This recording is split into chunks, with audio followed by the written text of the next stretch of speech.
չի բացառվում, որ առաջիկայում տեղի ունենա Սերժ Սարգսյանի եւ Իլհամ Ալիեv հանդիպում, ինչպեսին կարելի է լինել, ինչպես կարելի է սպասելիքներ կարելի ունենալ այդ հանդիպումից։ Արդյոք Ադրբեջանը կողմ է ի վերջո հարցը խաղաղ բանակցություններով լուծելու։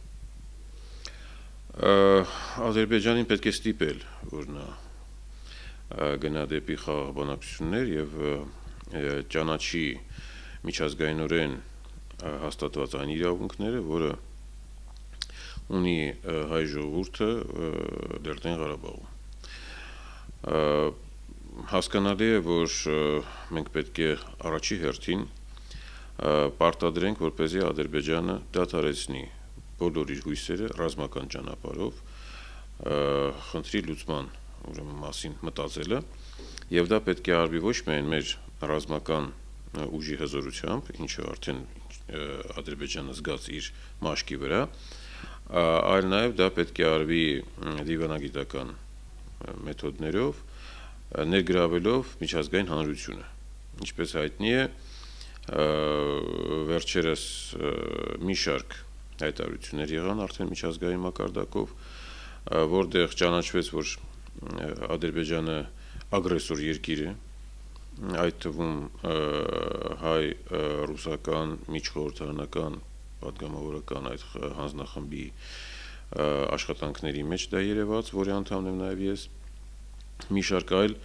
ասպարեզներ միջազգային մամուլը դրա մասին ասեց, եւ մենք պետք է կարողանանք հասնել նրան, որ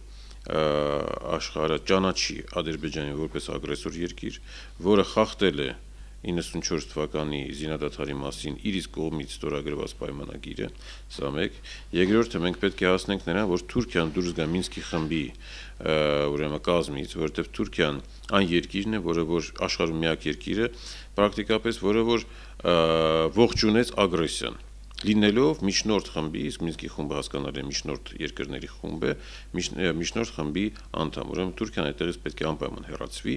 որովհետև նա կողմ է արդեն, նա Ղարաբաղյան կոնֆլիկտի 4-րդ կողմն է, նույնքանով, ինչքանով Ադրբեջանը։ Եվ ուրեմն հաջորդը մենք պետք է հասնենք միջազգային էմբարգոյին Ադրբեջանին զենք վաճառելու ուղղությամբ։ Կրկնում եմ միջազգային բոլոր երկրները աշխարհում, դրանք այսօրվա դրությամբ 11-12 երկիր է, որոնք վաճառում են զենք Ադրբեջանին, այո, պետք է ուրեմն ենթարկվեն այդ ուրեմն միջազգային էմբարգոյին։ Եվ քանի որ Ադրբեջանը այդ զենքը կիրառում է ագրեսիայի նպատակներով եւ ոչ թե պաշտպանության նպատակներով, եւ դա ցույց տվեց այդ ուրեմն ապրիլի սկզբին տեղի ունեցած քարորիա այդ դեպքերը։ Հետևաբար այս կոմպլեքսով մենք պետք է ուրեմն աշխատենք Ադրբեջանի հետ, որից հետո նա ստիպված կլինի գնալ դեպի խաղաղ բանակցություններ, նա ստիպված կլինի ճանաչել Լեռնային Ղարաբաղի ինքնորոշման իրավունքը, եւ ուրեմն մենք պետք է այն իրացնենք միջազգային բոլոր նորմերին համապատասխան։ Այդ առումով հայկական կողմը ինչ անելիքներ ունի առաջիկայում։ Առաջիկայում մենք մեր անելիքները բազմաթիվ են, սկսած նրանից, որ մենք պետք է ուժեղացնենք մեր բանակը, տնտեսությունը, դիվանագիտական ասպարեզում իհարկե մենք պետք է ել ավելի ակտիվ լինենք դիվանագիտական ասպարեզում ներկայացնելով Ադրբեջանի ագրեսոր ուրեմն երկրի կարգավիճակը, տեսեք, երբ որ լավ ես ներկայացնում, երբ որ աշխատում ես, մարդիկ ընկալում են, եւ այս վերջի մեր ուրեմն հայ-ռուսական հանձնաժողովի փորձը դա է ցույց տալիս։ Այսինքն պետք է ակտիվ բոլոր ասպարեզներում մենք ասենք, որ այո, խնդիր կա, Ադրբեջանը ագրեսոր երկիր է, խախտում է միջազգայինորեն ճանաչված ուրեմն բոլոր նորմերը, խախտում է իր իսկ ստորագրությունը, եւ ուրեմն այդ գաղափարը պետք է դա մենք շատ ակտիվորեն ներգրավենք Թուրքիայի վերաբերյալ, մենք պետք է նույնպես շատ ակտիվ լինենք, պետք է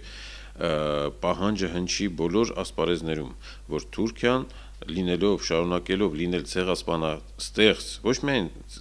ցեղասպանություն իրականացրած պետություն, այլ նաև նա պատրաստ է նոր ցեղասպանության, եթե նա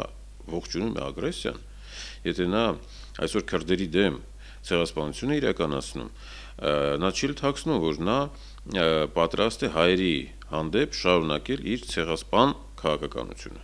Եվ մենք Թուրքիայի հանդեպ պետք է այդ հարցը նույնպես բարձրացնենք։ Այսինքն դիվանագիտական ակտիվությունը մեզ անհրաժեշտ։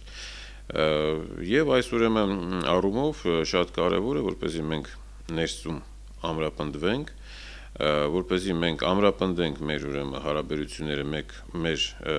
դաշնակիցների, առաջերտին ուրեմն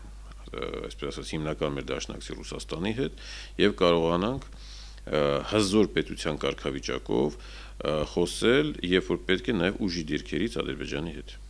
Ինչպես կգնահատեք օրինակ ներկայումս հայ-ռուսական հարաբերությունները։ Շատ բարձր մակարդակի վրա են, դաշնակից պետություններ ենք, կարծում եմ, որ մենք պետք է շարունակենք այս ոգով ուրեմն գնալ դեպի առաջ,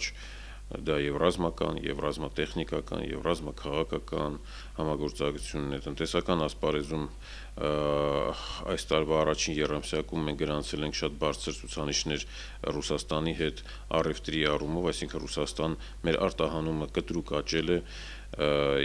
եւ դա ուրեմն Եվրասիական տնտեսական միության